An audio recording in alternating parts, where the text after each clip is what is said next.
राष्ट्राचा। नमस्कार, मी सुधा संध्यालामध्ये आपल्या सगळ्यांचं स्वागत। दौंड तालुका पाटस येथील शिवाजी महाराज चौकात शुक्रवारी दिनांक 30 जानेवारी रोजी सकाळी 9 वाजता राष्ट्रवादीच्या कार्यकर्त्यांनी महाराष्ट्राचे उपमुख्यमंत्री अजित पवार यांना सामूहिक भावपूर्ण श्रद्धांजली वाहिली आहे। अजितदादांच्या आठवणींना उजाळा दिला। यावेळी अनेक मान्यवर उपस्थित होते। आपण तालुक्यामध्ये अनेक आंदोलनं केली, पण दादांकडून अशी बरीचशी कामं केली। आपण तर काय सांगू शकाल, कशी श्रद्धांजली वाहतात त्यांना? प्रामुख्यानं मी 2022ला कोविडच्या काळामध्ये ज्या ठिकाणी आपण उभा राहिलो, हा छत्रपती शिवाजी महाराजांचा पुतळा हा अजितदादांच्या मुळेच या ठिकाणी उभा आहे।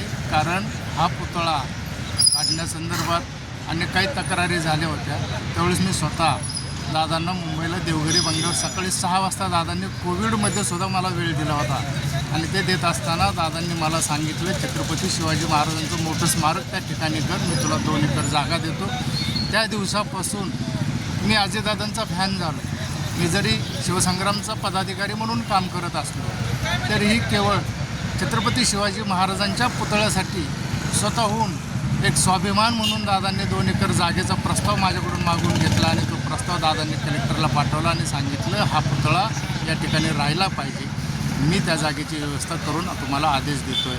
हा दादांचा भावनिक विषय महाराजांच्या पुतळ्यासाठी होता, म्हणूनच त्या काळापासून मी दादांचा एक फॅन म्हणून काम करतो। ज्यावेळी दादांची जवळून आमच्याशी बोलणी झाली, जस्ट 1-2 महिन्यापूर्वी दादा दौंडमध्ये आले होते, काही भाजपच्या कार्यकर्त्यांचा राष्ट्रवादीत प्रवेश होता। त्यावेळेस मी स्वतः दादांना त्यांच्या पुण्याच्या घरी भेटायला गेलो होतो। दादांनी 1.5 तास वेळ देऊन या तालुक्याच्या विकासासंदर्भात आणि भविष्यात काय काय नियोजन आपल्याला करायचे खूप काही गोष्टी सांगितल्या आणि दादांनी स्पष्ट सांगितलं, या तालुक्यात विकासासाठी जे जे तुम्हाला काम करायचे ती कामं स्वतः माझ्याकडे घेऊन या, मला कुणाच्याही मध्यस्थी लागणार नाही, मी तुमचं प्रत्येक काम विकासाचं असेल ते मार्गी लावल, असा शब्द दादांनी दिला। परंतु काळाने घात गेला आणि दादा आज तुमच्या आमच्यातून गेलेत।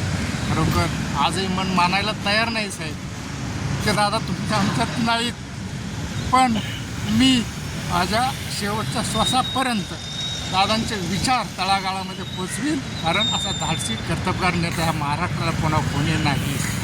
आणि म्हणूनच मी आज आमच्या परिवाराच्या वतीनं, तालुक्याच्या वतीने, आमच्या शिवसंग्राम संघटनेच्या वतीने आदरणीय दादांना भावपूर्ण श्रद्धांजली अर्पण करतो आणि दादांचं कार्य, दादांचे विचार तळागाळापर्यंत यापुढे पोहोचवण्याचं काम आम्ही करत राहू, हीच दादांना भावपूर्ण श्रद्धांजली। बरं, आता सध्या जिल्हा परिषद पंचायत समिती पाटस गणातून जे निवडणूक चालू आहेत, तर राष्ट्रवादीचे घड्याळ म्हणून दादांचं आहे, तर का त्याच्या प्रचारासंदर्भात काय करणार आपण? नाही, आता मला तर असं म्हणायचं की साहेब, या राज्यामध्ये 3 पक्षांचं मिळून सरकार, शिंदेसाहेब असतील, दादा आणि फडणवीस साहेब असतील, तर हे खरोखरच 3 जणांनी अत्यंत उत्कृष्ट राज्याचा कारभार चालवला।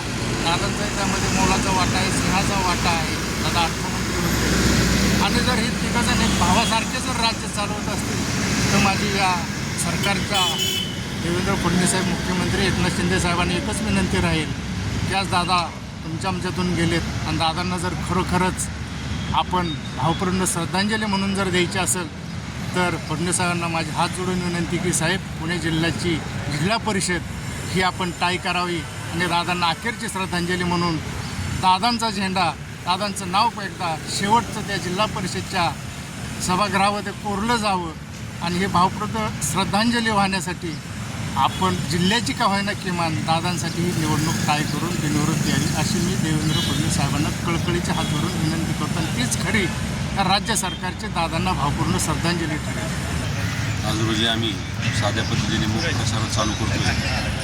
माननीय कैलासवासी अजितदादा पवार यांच्या स्मृतीस प्रथमतः अभिवादन केले, त्यांना भावपूर्ण अशी श्रद्धांजली वाहिली आणि इथून काही गाजावाजा करता आम्ही प्रचाराची सुरुवात करत आहोत। काय आठवणी सांगू शकताल का दादांच्या वगैरे?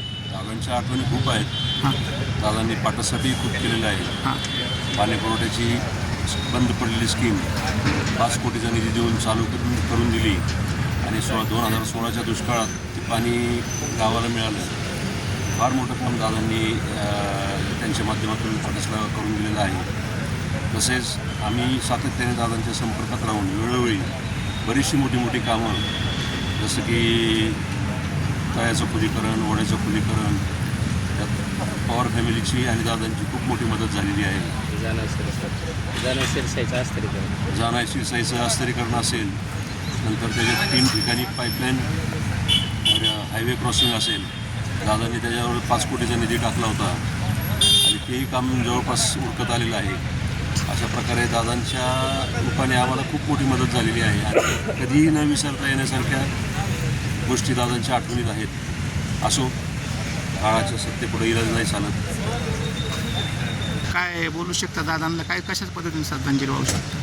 दादांचे विचार खूप मोठे आहेत. दादांनी जनतेसाठी खूप केलेलं आहे, एवढं आता कोणीही करू शकत नाही. पण दादांच्या ज्या आठवणी आहेत त्या घेऊन आम्ही पुढे जाण्याचा प्रयत्न करणार. पण आपण उमेदवार आहात, कशा परिस्थितीने प्रचार करणार आता? आता खूप साध्या पद्धतीने प्रचार करणार. एक तर प्रचार करण्याजोगं आमची परिस्थिती नाही आहे, कारण दादा गेल्यामुळे आमच्यावरती खूप असं दुःखाचं डोंगर कोसळलं आहे. तरीही आम्ही त्यांचे विचार पुढे नेण्यासाठी काम करतो. ताज्या आणि महत्त्वपूर्ण बातम्या पाहण्यासाठी आजच आमच्या संध्या लाईव्ह न्यूज चॅनलला यूट्यूबवर सबस्क्राईब करा आणि बेल आयकॉन प्रेस करा.